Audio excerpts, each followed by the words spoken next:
Hello everyone, welcome back to study with Namrata Pandey. मैंने जो पिछले क्लास में आपको बताया था 5-6 दिन पहले, थोड़ा लेट हो रहा है, कोई बात नहीं है, लेकिन मैंने बताया था टोटल आपको कितना टॉपिक पढ़ना है सीडीपी में, जो कि आपके सीटेट पेपर 1 पेपर 2 दोनों के लिए है।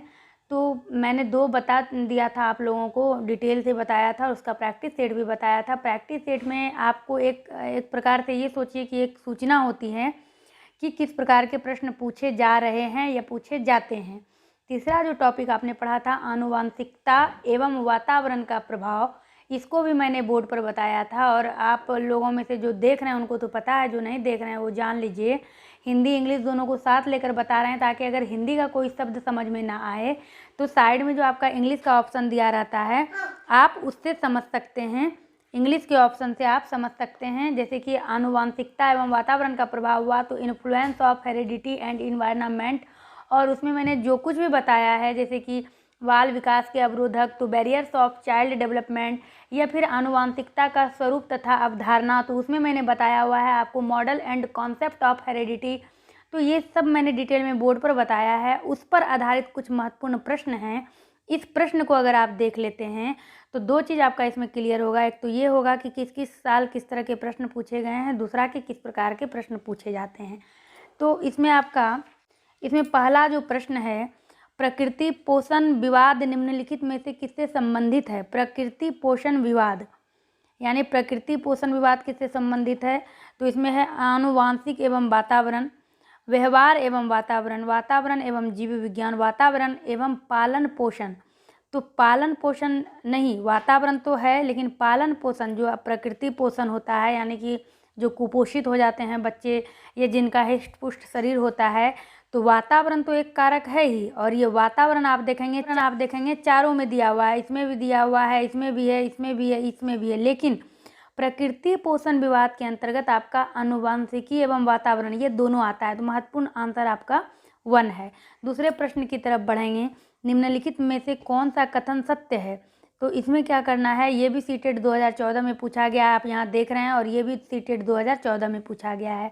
तो ये जो है निम्नलिखित में से कौन सा कथन सत्य है, तो इसमें आपको क्या करना है, चारों आपके जो ऑप्शन दिए हुए हैं उसको स्थिरता से गंभीरता से आपको पढ़ना है, क्योंकि बाल विकास में क्या होता है, चारों प्रश्न का उत्तर जो है बिल्कुल संभावित होता है। आपको लगेगा कि हर प्रश्न का उत्तर सही है, लेकिन जो अधिक संभावित होता है वो आंसर होता है। तो पहला इसमें आनुवांशिक बनावट व्यक्ति की परिवेश की गुणवत्ता के प्रति प्रत्युत्तरात्मकता को प्रभावित करती है। दूसरा है गोद लिए गए बच्चे की वही बुद्धि लब्धांक, IQ जो होता है, बुद्धि लब्धांक भी निकालने के ट्रिक नहीं, बल्कि आप याद कर लीजिएगा किस उम्र के बच्चे का लब्धांक जो है वो किस तरह से IQ होता है। ये भी CDP में एक महत्वपूर्ण पॉइंट है जो कि आपने B.Ed के दौरान पढ़ा होगा। तो गोद लिए गए बच्चे का वही बुद्धि लब्धांक होता है जो गोद लिए गए उनके सगे भाई बहनों का होता है। दूसरा, अनुभव मस्तिष्क के विकास को प्रभावित नहीं करता। और चौथा है आपका विद्यालयीकरण का बुद्धि पर कोई प्रभाव नहीं पड़ता। इसमें से कौन सा कथन अधिक सत्य है। 2 नंबर आप देखिएगा, अगर एक ही माता पिता के 2 बच्चे को अलग अलग माता पिता ने अलग अलग पेरेंट्स ने गोद लिया है, तो ज़रूरी नहीं है कि दोनों बच्चे का बुद्धि लब्धांक सेम ही होगा, क्योंकि अलग अलग वातावरण दोनों बच्चों को मिल रहा है। तो इसमें से क्या है कि आपका सबसे महत्वपूर्ण आंसर है आनुवांशिक बनावट व्यक्ति की परिवेश की गुणवत्ता के प्रति प्रत्युत्तरात्मकता को प्रभावित करती है। देखेंगे चारों के चारों संभावित हैं, लेकिन महत्वपूर्ण है आपका 2 का 1। अगला आप प्रश्न देखेंगे, बच्चे के विकास में आनुवांशिकता और वातावरण की भूमिका के बारे में निम्नलिखित में से कौन सा सत्य है। ये सीटेट 2013 में पूछा गया है कि बच्चे के विकास में आनुवांशिकता और वातावरण की जो भूमिका है वो किस प्रकार से सत्य है, आपको नीचे देखना है। तो आनुवांशिकता और वातावरण दोनों एक बच्चे के विकास में 50% योगदान रखते हैं। दूसरा है आपका समवयस्कों और पितृक यानी कि जो जीन्स होता है का सापेक्ष योगदान योगात्मक नहीं होता। और तीसरा है आनुवांशिकता और वातावरण एक साथ परिचालित नहीं होते। चौथा है आपका सहज रुझान वातावरण से संबंधित है, जबकि वास्तविक विकास के लिए आनुवांशिकता जरूरी है। तो इसका आप देखेंगे क्या है कि बच्चे के विकास में आनुवांशिकता और वातावरण की भूमिका निम्नलिखित कौन सा सत्य है। तो ये जो जीन्स वाला है ये सापेक्ष योगदान नहीं होता है, ये सत्य है। अगला है आपका व्यक्तित्व विकास में एक महत्वपूर्ण भूमिका का निर्वाह करता है। ये सीटेट 2012 में पूछा गया था। तो किसी भी व्यक्तित्व के विकास में कौन सी, ये चारों में से जो ऑप्शन है आपका महत्वपूर्ण भूमिका का निर्वाह कौन करता है, तो ये है आपका आनुवांशिकता और वातावरण का मिश्रण। तो आप देख रहे हैं ये टॉपिक का नाम ही आपका आनुवांशिकता और वातावरण था, तो उसी से संबंधित आपका सारा प्रश्न है। तो इसीलिए ये जिस तरह से हम टॉपिक बताकर आपको प्रश्न करवाते हैं, तो ये आप लोगों के लिए काफ़ी महत्वपूर्ण है। अगला प्रश्न है आपका, निम्नलिखित में से कौन सा मुख्य रूप से आनुवांशिकता संबंधी कारक है, यानी कि 3 नहीं है और 1 है। तो ये भी 2012 में पूछा गया था। आँखों का रंग, सामाजिक गतिविधियों में भागीदारिता, ये आनुवांशिकता का कारक है। और समकक्ष व्यक्तियों के समूह के प्रति अभिवृत्ति, चिंतन, पैटर्न। तो इसको आपने बिल्कुल डिटेल में और बहुत अच्छे से पढ़ा है। ये आँखों का रंग है आपके आनुवांशिकता संबंधी कारक। अगला प्रश्न देखेंगे, निम्नलिखित में से किसके अतिरिक्त सभी वातावरणीय कारक विकास को आकार देते हैं। किसके अतिरिक्त, यानी कि किसको छोड़कर वातावरणीय कारक जो हैं वो विकास को आकार देते हैं। तो पौष्टिकता की गुणवत्ता, संस्कृति, ये सभी वातावरणीय कारक विकास को आकार देते हैं। शिक्षा की गुणात्मकता, ये जो शारीरिक गठन है ये वातावरणीय कारक नहीं है बल्कि ये आनुवांशिकता कारक है। तो आपका 6 का 4 हो जाएगा। साथ है आपका आनुवांशिकता को सामाजिक संरचना माना जाता है। कौन सी सामाजिक संरचना? गौण, स्थिर, गत्यात्मक, प्राथमिक। ये कौन सी सामाजिक संरचना है? आनुवांशिकता। तो ये आपका स्थिर ये जो आपका ऑप्शन है 3 नंबर स्थिर है। ये आनुवांशिकता बिल्कुल स्थिर है, पीढ़ी दर पीढ़ी ये चलती ही आ रही है। अगला प्रश्न है, और ये सभी देख रहे हैं 6 नंबर प्रश्न सीटेट 2012 में, 7 नंबर प्रश्न सीटेट 2011 में पूछा गया है, 8 नंबर प्रश्न जो है ये सीटेट 2012 में पूछा गया है। और ये प्रश्न है, मानव व्यक्तित्व परिणाम है किसका? मानव का जो व्यक्तित्व निखर के आता है ये किसका परिणाम है? केवल आनुवांशिकता का, या सिर्फ पालन पोषण और शिक्षा का, या फिर आनुवांशिकता और वातावरण की अंतःक्रिया का, या फिर केवल वातावरण का? नहीं, आनुवांशिकता और वातावरण की अंतःक्रिया का। माता पिता से संतानों को प्राप्त होने वाले गुणों को क्या कहते हैं? ये है वंशानुक्रम। ये सब मैंने जो बोर्ड पर बताया है उसका रिवीजन है और काफ़ी महत्वपूर्ण ये क्लास है। बाकी कई क्लास आपको प्लेलिस्ट में मिल जाएंगे। आप SST भी देखना चाहते हैं NCERT का, तो वो भी आपको डिटेल में मिल जाएगा। जो नए हैं चैनल सब्सक्राइब कर लीजिएगा। ऑल नोटिफिकेशन का जो आएगा बेल आइकन दबाइएगा, उसमें ऑल नोटिफिकेशन जो आएगा उसको क्लिक करिएगा तब। तो ये आपका हो गया माता पिता से संतानों को प्राप्त होने वाले गुण हैं आपके वंशानुक्रम।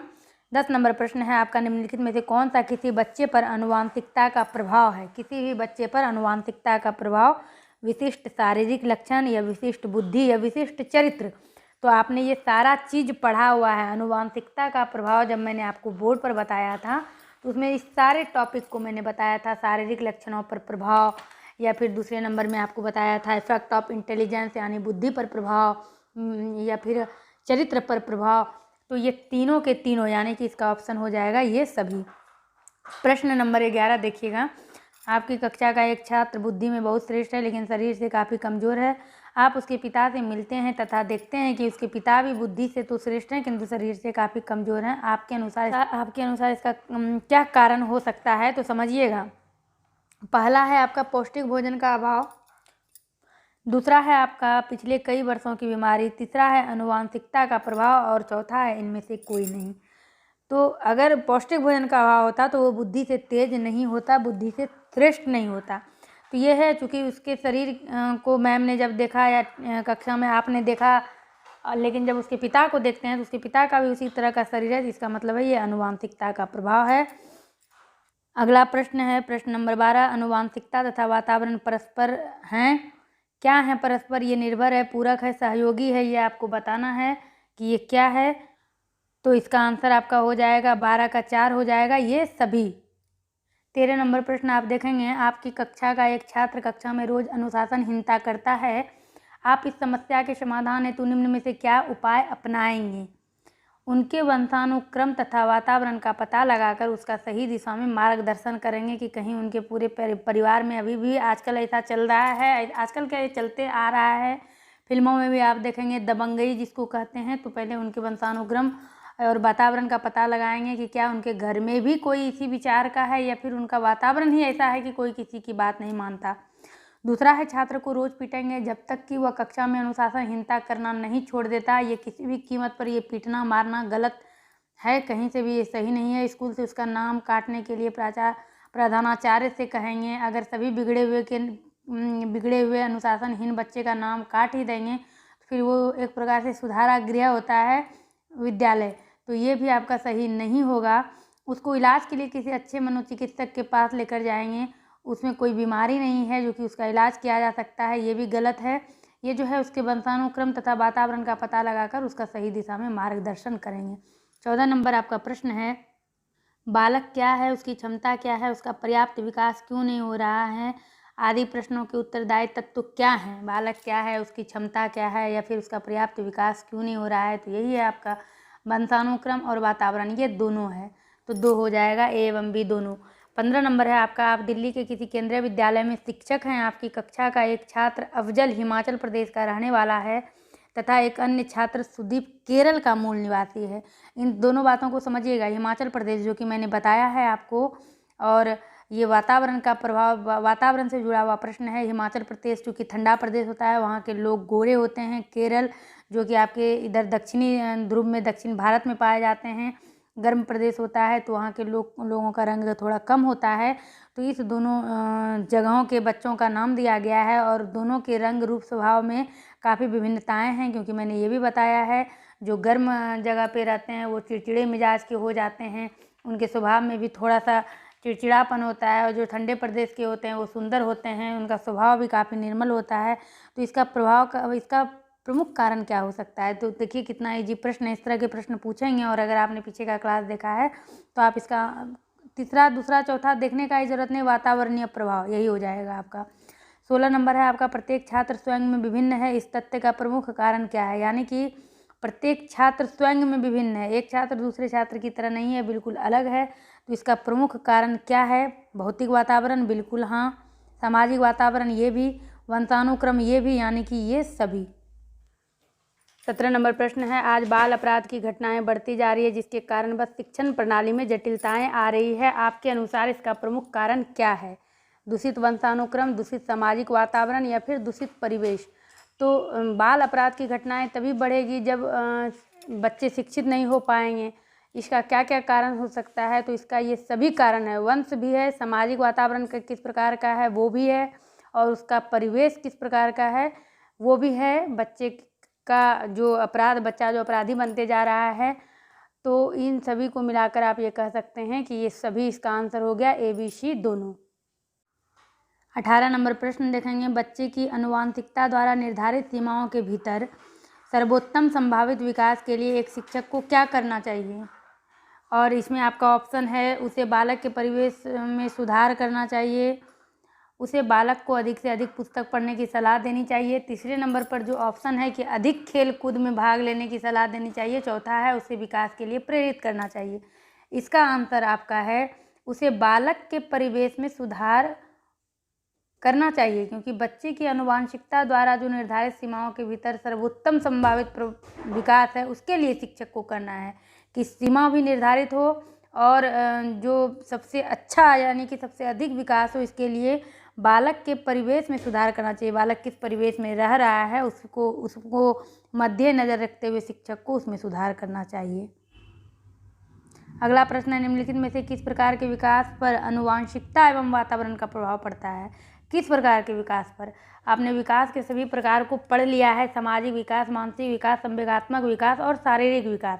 अब इनमें से कौन सा ऐसा विकास है जिस पर आनुवंशिकता और वातावरण का प्रभाव पड़ता है, तो ये सभी ऐसे विकास हैं जिस पर आनुवंशिकता और वातावरण का प्रभाव पड़ता है। 20 नंबर प्रश्न है आपका, किसी बालक का शारीरिक लक्षण प्रभावित होता है केवल पिता के डीएनए से, केवल माता के डीएनए से, माता एवं पिता दोनों के डीएनए से, न तो माता के और न ही पिता के डीएनए से। तो इसका आंसर आपका है माता एवं पिता दोनों के डीएनए से। 21 नंबर प्रश्न है, बालक के संपूर्ण व्यवहार की सृष्टि किसके अंतःक्रिया द्वारा होता है। संपूर्ण व्यवहार की सृष्टि, तो फिर यह है आपका आनुवंशिकता और वातावरण। 22 नंबर प्रश्न है, बच्चे के विकास में उसके परिवेश का जो प्रभाव उस पर पड़ता है उसे क्या कहते हैं। तो ये है आपका पालन पोषण। परिवेश का जब प्रभाव पड़े तो उसका पालन पोषण हो गया। और 23 नंबर प्रश्न है, परिवेश के प्रभाव मानव के और दोनों चरणों के बहुत ही महत्वपूर्ण हैं। परिवेश के प्रभाव मानव के, तो प्रसव पूर्व और प्रसव के उपरांत, यानी प्रसव के पहले और प्रसव के उपरांत दोनों चरणों में बहुत ही महत्वपूर्ण है परिवेश का प्रभाव। प्रसव के पूर्व अगर माँ कैसे परिवेश में रह रही है तो उस पर भी बच्चे का प्रभाव दिखता है। तो ये आपका 22-23 का 3 हो गया। नंबर प्रश्न है, बालक को जो मूल प्रवृत्तियाँ से डैश से प्राप्त होती है उसका विकास डैश में होता है। तो बालक को जो मूल प्रवृत्तियाँ, बिल्कुल इजी क्वेश्चन है, वंशानुक्रम से प्राप्त होती है उसका विकास वातावरण में होता है। ये होगा आपका 2 नंबर, वंशानुक्रम और वातावरण। जो वंशानुक्रम से प्राप्त होती है उसका विकास वातावरण में होता है। और आखिरी महत्वपूर्ण प्रश्न है, बालक के सम्यक विकास के लिए निम्नलिखित में से किनका संयोग सबसे अधिक अनिवार्य है सम्यक विकास के लिए? तो यह है फिर वंशानुक्रम और वातावरण। तो इस टॉपिक से जुड़ा हुआ महत्वपूर्ण 25 क्वेश्चंस आपके थे। अगर इस 25 क्वेश्चंस को आपने ध्यान से देख लिया कि किस प्रकार के प्रश्न इस टॉपिक से जुड़े हुए पूछे जाते हैं और 2-3 बार अगर इस टॉपिक को पढ़ लिया तो इस टॉपिक से पूछे गए सभी प्रश्नों का उत्तर आप देकर आएंगे। उम्मीद करते हैं आपके लिए ये क्लास हेल्पफुल रहा होगा। क्लास हेल्पफुल रहे तो लाइक करिएगा, कमेंट कर ज़रूर बताइएगा। जितना टॉपिक मैंने बताया है टोटल उतना टॉपिक देख लेते हैं तो आपके लिए काफ़ी यूजफुल हो जाता है। तो चलिए मिलते हैं आपसे अपने अगले वीडियो में। बने रहिए इस चैनल के साथ।